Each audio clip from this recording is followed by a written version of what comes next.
What is archaeology? Where did it begin? Does it have any founding fathers or mothers? And if so, who were they? Before we try and answer this, let's first begin by defining archaeology. The word archaeology stems from the Greek prefix archai, meaning ancient, and the Greek suffix logoi, meaning the study of. So if archaeology means the study of ancient things, wouldn't history, geology, and anthropology fall into the same category as archaeology? Well, no. Although these fields often try and claim archaeology as one of their own, archaeology is a separate and distinct science, not the handmaidens of historians, or the bridge between geology and history. One might say a pure, unadulterated window into the past. The first mention of the word archaeology is made by the Greek historian Thucydides in his book, The Peloponnesian War. While serving as a commander in the Athenian navy, Thucydides tells of digging up graves on the island of Delos at the behest of the Delphic oracle. The oracle wanted the island free of any human remains which they thought might contaminate the island's religious purity. This was because Delos had a special place in Greek culture and mythology, not only because it was the birthplace of the twin gods Apollo and Artemis, but also considered the home island of the Greeks, and had served as a site of pilgrimage for the Ionian Greeks for centuries. Upon further investigation of these graves, the Athenians noticed that they weren't actually Greek at all, and Thucydides recognized these objects as belonging to the country of Caria, in the southwest corner of Ionia, in modern Turkey. To Thucydides, this could only mean one thing, that the island of Delos had not always belonged to the Greeks. By using this deductive reasoning, no matter how primitive, setting aside any prejudice and overcoming superstition, Thucydides was able to deduce that Delos was not what it was said to be. Did he make some mistakes? Yeah. He thought the original Carian inhabitants had been expelled by King Minos of Crete, without any evidence whatsoever. But the fact remains, he was able to establish the real colonizers of Delos as Carian, and doing this by just the physical remains that were on the island. And this is what cements Thucydides as not just one of the world's first historians, but also one of its first archaeologists. Although Thucydides may have been the world's first archaeologist, that doesn't mean the field was born with him. Far from it. The science of archaeology comes much, much later. Unlike many other scientific fields, we know the exact date on which the science of archaeology was born. That is October 22nd, 1738, a Wednesday, when a young Spanish army engineer by the name of Roque Joaquin de Alcubierre was sent down a well shaft dug into the side of Mount Vesuvius.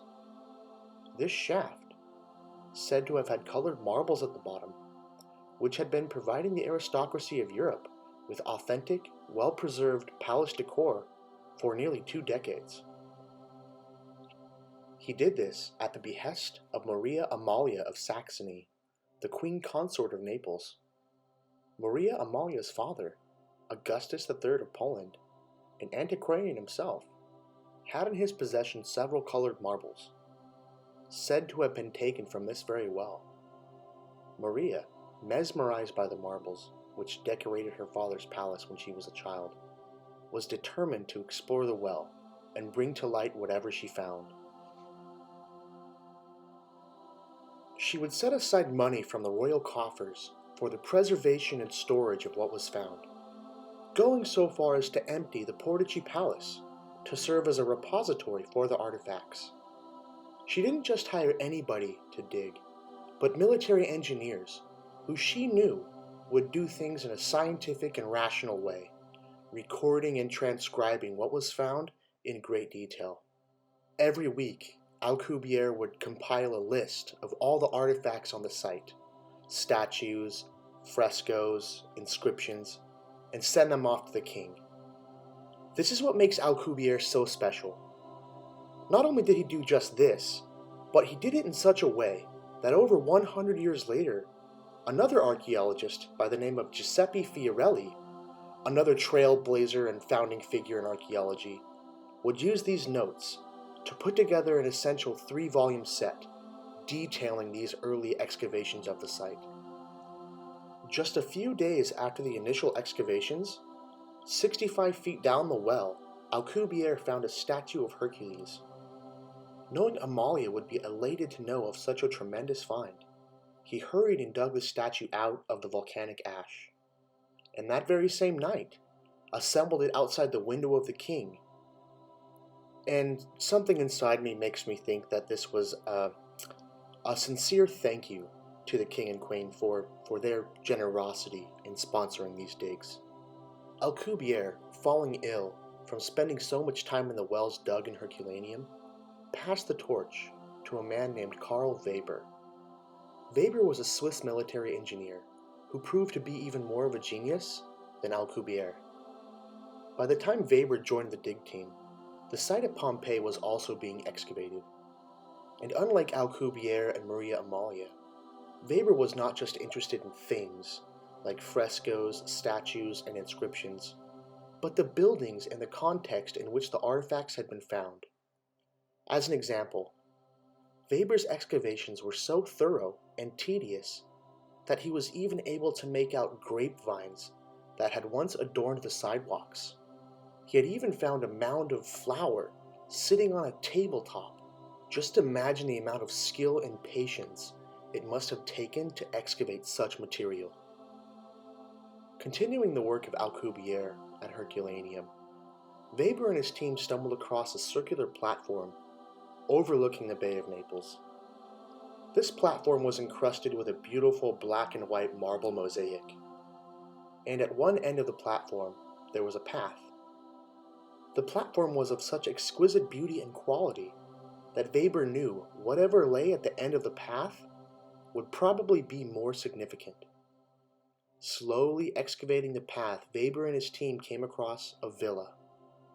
This was a villa that would go down in history as one of the most luxurious villas ever constructed. And that villa's name? The Villa of Pompeii.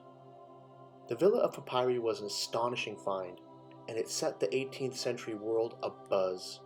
People all over Europe clamored for the latest news from the dig site. So much so that European monarchs, such as Catherine the Great of Russia, donated money to the dig, just so she could say she was part of this historical, scientific event. An ever-enlightened monarch and true patron of the sciences. Europeans were so obsessed with the villa that the more affluent ones would pay to have their homes remodeled in the same style as the villa. A book by the name of Antiquities of Herculaneum Exposed was a bestseller and even influenced the burgeoning movement of neoclassicism. The influence of Pompeii and Herculaneum was so global that it even inspired the likes of Thomas Jefferson. While researching Native American burial mounds for his book, Notes on the State of Virginia, Jefferson was able to come to the conclusion that the mounds had been in use for centuries. He could tell this by the different stages of decay the remains were in, a claim that ran contrary to the prevailing idea that the mounds were a mass grave of some ancient battle. By using the techniques developed by Alcubierre and Weber, he was also able to establish that the mounds contained well over 1,000 individuals. This was probably the first real, scientific archaeological excavation to take place in the New World. So it remains to be said that the science of archaeology, if nothing else, owes a great deal of gratitude to the efforts of Alcubierre and Weber, without whom the field may have never formed into what it is today, a window into the past. If you enjoyed this, please consider subscribing and supporting us on Patreon. Thank you very much.